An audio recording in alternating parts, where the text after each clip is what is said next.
چند مثالیں دیتا ہوا آگے بڑھوں. دنیا کی کون سی کمپنی ہے جو ڈیلی بیسس پہ نئے ماڈل بنائے؟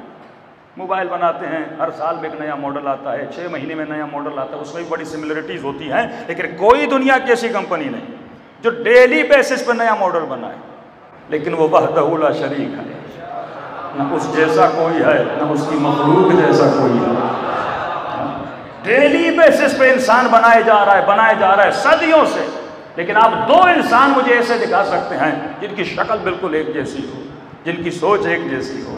ہاں، کبھی بھی نہیں دکھا سکتے. مکے میں ایک کرسچن تھا، وہ مسلمان بنا. کہ تم کیوں مسلمان بنے؟ کہ صرف قرآن کی ایک آیت کی وجہ سے، کہ خدا کہتا ہے میں نے بنانا انسان کی یہ تھم جو ہیں یہ میں نے بنائے ہیں.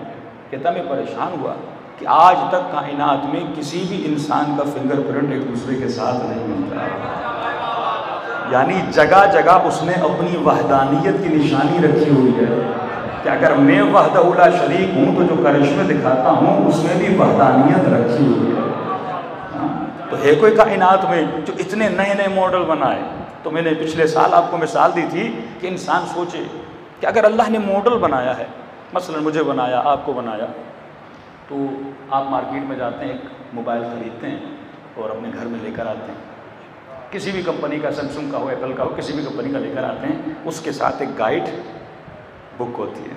ہاں، تو خریدنے والا کہہ سکتا ہے کمپنی کو کہ بھائی موبائل تو میں نے خریدا، مال میرا، پیسہ میرا، آپ مجھے کیوں گائیڈنس دے رہے ہو؟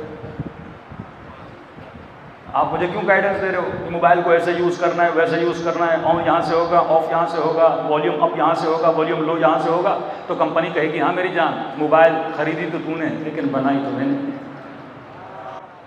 خریدی تو نے، خریدنے سے تو بنانے والا تو نہیں بن جاتا. خریدی تو نے ہے، بنائی تو میں نے ہے. اب آن بھی وہیں سے ہوگی جہاں سے میں کہوں، آف بھی وہیں سے ہوگا جہاں سے میں کہوں، والیوم اپ بھی توڑو مروڑو یہ تیری مرضی ہے، لیکن سسٹم جو میں نے بنایا ہے اسی سسٹم پہ تمہیں عمل کرنا پڑے گا. اب ہو سکتا ہے کوئی کہے کہ مجھے انگلش اور اردو پڑھنا نہیں آتی، تو کمپنی نے کہا گھبرانے کی ضرورت نہیں، ہم نے ایک ہیلپ لائن بھی رکھی ہوئی ہے. تو فون کر لینا، پوچھ لینا موبائل چلائی کیسے جاتی ہے. تو اب آئیے، انسان بھی تو ایک مشین ہے نا جس کا کوئی بنانے والا ہے، ایک کمپنی ہے نا جس نے انسان کو بنایا ہے. تو جب چھوٹے سے موبائل کے لیے گائیڈ بک کی ضرورت ہے تو اس جسم کو چلانے کے لیے کسی گائیڈ بک کی ضرورت نہیں ہوگی.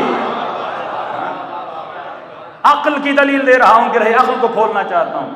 تو جب ایک چھوٹی سی موبائل کے چلانے کے لیے ایک گائیڈ بک کی ضرورت ہے تو ہر مسلمان یہ مانتا ہے کہ انسان کو چلانے کے لیے کہ میں کیسے چلاؤں، میری باڈی فنکشن کیسے کرتی ہے، کان کا استعمال کیا ہے، زبان کا استعمال کیا ہے، قلب کا استعمال کیا ہے، ہاتھوں کا استعمال کیا ہے. میں حیوان نہیں ہوں، اللہ نے مجھے گائیڈ بک دی ہے اور اس گائیڈ بک کا نام ہے قرآن.